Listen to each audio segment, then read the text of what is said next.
এখানে আমরা যে কর্মসূচিতে এসছি, এতদিন আমাদের আসতে হয়নি, আমরা বিভিন্ন অনিয়ম দেখেছি, তারপরেও আমাদের শহীদ পরিবারের কেন্দ্রীয় ছিলেন জন্য আমরা ওটা মাথায় নেই নাই। যখন স্নিগ্ধ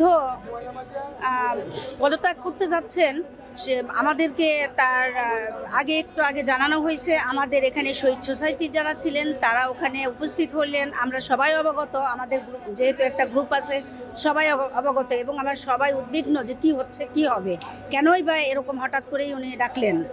পরে তো জানতে পারি যে যে কারণে ডেকেছেন এটা তো মানে আমরা মেনে নেব কি না, তার আগে আমাদের শহীদ পরিবারকে অপমান করা হয়েছে, এইটা আমরা কোনো ক্রমেই মেনে নিব না, মেনে নেওয়ার প্রশ্নই ওঠে না। তারপরেও এখানে আমরা অনেক কিছু দেখেছি, আমাদের হাতে বোঝানো ছিল, পদে পদে লোক যাচ্ছে, তাদেরকে কিভাবে নেওয়া হচ্ছে, বিভিন্ন কর্মরত যারা আছেন তারা কিভাবে পাচ্ছে। আমাদের ঘরে কি শিক্ষিত সন্তান নেই? আমাদের কাছে একটা কথা বলা উচিত ছিল না যে কে করতে ইচ্ছুক, কে শিক্ষিত আছে, তাদের সিভি দেন, আমরা সিভি দিতে প্রস্তুত এবং লিগ্যালভাবে এখানে চাকরির জন্য আছে। এমনও পরিবার আছে যে তার স্বামী মারা গেছে, তার সংসারে কেউ নাই, সে একা, তাদের একটা কর্মের জিনিস কিছু সংখ্যক হয়তো আমাদেরকে সরকার টাকা দিচ্ছেন, টাকা কিন্তু ঘরে বসে থেকে খেলে সবই শেষ হয়ে যায়। এই জন্য সকলেরই একটা কর্মের দরকার। আমার 3 ছেলের মধ্যে ওইটা ছিল ছোট ছেলে। আমার সন্তান যখন বাসা থেকে বের হওয়ার আগের থেকে এই যে আন্দোলনে সে সম্পৃক্ত মানে যেতে চাচ্ছে, তখন আমি আমার সন্তানকে দেশের এই পরিস্থিতিতে আমি বাধা দিতে পারি নাই। আমি 3টা সন্তান, আমার 3টাকেই অনুমতি দেই।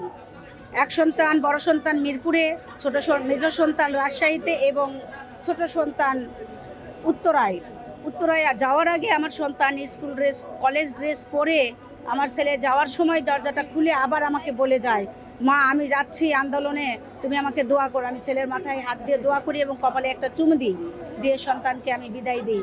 যাওয়ার সময় আমার সন্তান বলতেছে, আম্মু আমি যদি মারা যাই আমাকে রাজপথ থেকে তুলে নিবা না, যতদিন না পর্যন্ত আমাদের দাবি আদায় না হয়।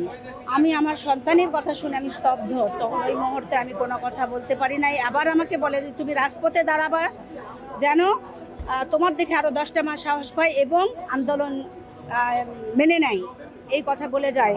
তা যাই হোক, আমার ছেলে দোসরদের হাতে, যে দোসর আজকে আসতেছে সেই দোসরদের হাতে আমাদের সন্তান আজকে চলে গেল।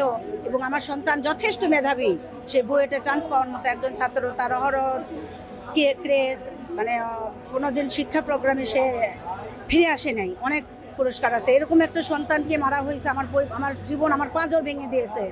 তারপর আমাদেরকে নতুন করে এখন তাদের ইচ্ছা মতো লোক বসাচ্ছে, তাহলে আমরা কেন মেনে নিব?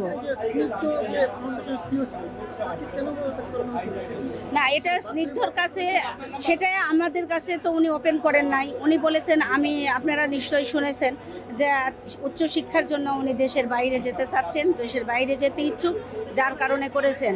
কিন্তু এটা আমাদের কাছে মিনিমাম আগের থেকে নোটিশ করা উচিত ছিল যে স্নিগ্ধ পদত্যাগ করতে যাচ্ছে, আপনাদের সাথে একটা মানে মিটিংয়ে বসবো, যেখানে প্রতি মাসে বসার কথা ছিল, একটা বারো বসেননি। সেখানে হঠাৎ করেই ডেকে নিচ্ছেন, সবাই তো অনাকাঙ্ক্ষিত, হঠাৎ করে ডাকার জন্য আমরা সবাই উদ্যোগে ছিলাম। সেই জন্য আমাদের কষ্ট বোঝার জন্য এখানে শুধু শহীদ আর আহতরাই থাকবে এরকমই কথা ছিল। সেখানে মাত্র কয়েকজন মাত্র শহীদ পরিবারের আছে, আহতরা আছে। তাও কি শহীদের মনে হয় একটা, ভাই একটা, আর বন্ধুরা কতটুকু বুঝবে আমার কলিজার কষ্ট? সেখানেই আমরা কষ্ট পাচ্ছি।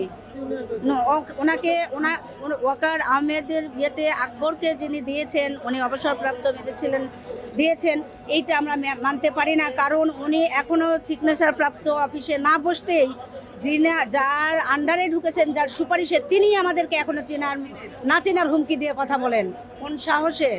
আমরা রক্ত দিয়েছি, আমার সন্তান বলে গেছে, রক্ত যখন দিলাম তোর স্বাধীন দেশে, তাই রক্ত দিয়ে আবারও স্বাধীনতা আনবো।